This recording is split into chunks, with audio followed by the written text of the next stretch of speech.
asalaamaaleykum suñu mbokku téléspectateurs yi comme bés bu nekk si waxtu bi ñu ngi am mbégte ñëw yeesalaat leen seen xibaar météo li gën a fës si xibaar bi mooy tàngaay bu tar lool bi nga xamante nañ ko nemmeeku si biir réew mi rawatina si gox-goxaan yi nekk si bët gànnaar réew mi wante tamit suñu demee si penku réew mi foofu tamit nañ fa nemmeeku ab tàngaay si wetu tefes bi nag si suba si ak si guddi si seddaay bi moom dina fa dellu si waat suba nag asamaan bi dina leer naaj bi dina génn bu baax a baax suñu xoolee si biir réew mi wante nañ gis ni que si gox-goxaan yi nekk si côté Guinée bi ak Mali bi foofu nañ fa am ay niir yi àndax taw niir yooyu nag mun nañ wàlliyaan ñëw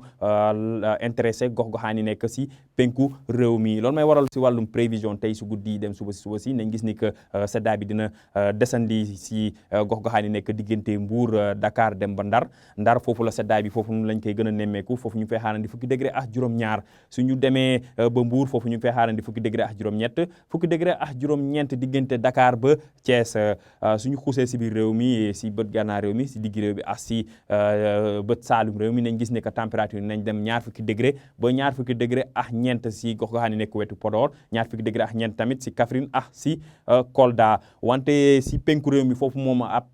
tàngaay guddi lañ fay nemmeeku guddi gi moom dina tàng lool rawatina si diggante Kédougou Tambacounda foofu ñu fay xaarandi ñaar fukki degré ak juróom-ñeent fanweer degré nag diggante Bakel dem ba Matam fanweer degré si guddi si nag loolu lay wane ni que tàngaay bi dina fa tar lool suñu demee suba nag si ngoon si nañ gis ni que asamaan bi dina leer bu baax wante suñu demee si gox-goxaan yi nekk wetu Kédougou foofu nañ gis ni que nañ am niir yi nga xamante ne dina jógee si gox-goxaan yi nekk wetu Mali ak Guinée bi niir yooyu nag mun nañ àndax taw andi ay taw yu yamamaay si gox-goxaan yi nekk wetu Kédougou tàngaay bi nag moom la ñuy gën a nemmeeku si biir réew mi suñu gisee suñu xoolee suñu naatalu satellite bi nañ gis ni que température yi dinañ dem ba ëpp ñeent fukki degré tàngaay bi nag fu ñu koy gën a nemmeeku mooy si penku réew mi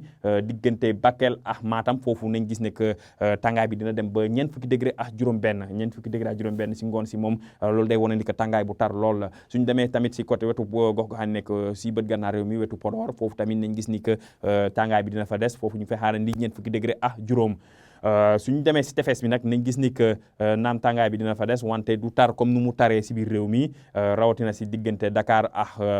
Saint-Louis foofu moom am nañ ngelaw géej moom tamit dina wàññi tàngaay bu baax a baax ñuy xaarandi ñaar fukki degré ak juróom si Dakar suñu demee ba Saint-Louis foofu na température nañ dem ba fanweer degré kon mbokk yi si tënk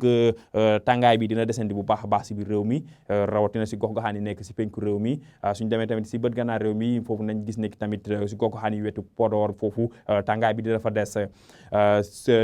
bët saalum réew mi wetu Kédougou foofu si ngoon si mën nañ fa xaarandi ay taw yu yamamaay taw yooyu nag si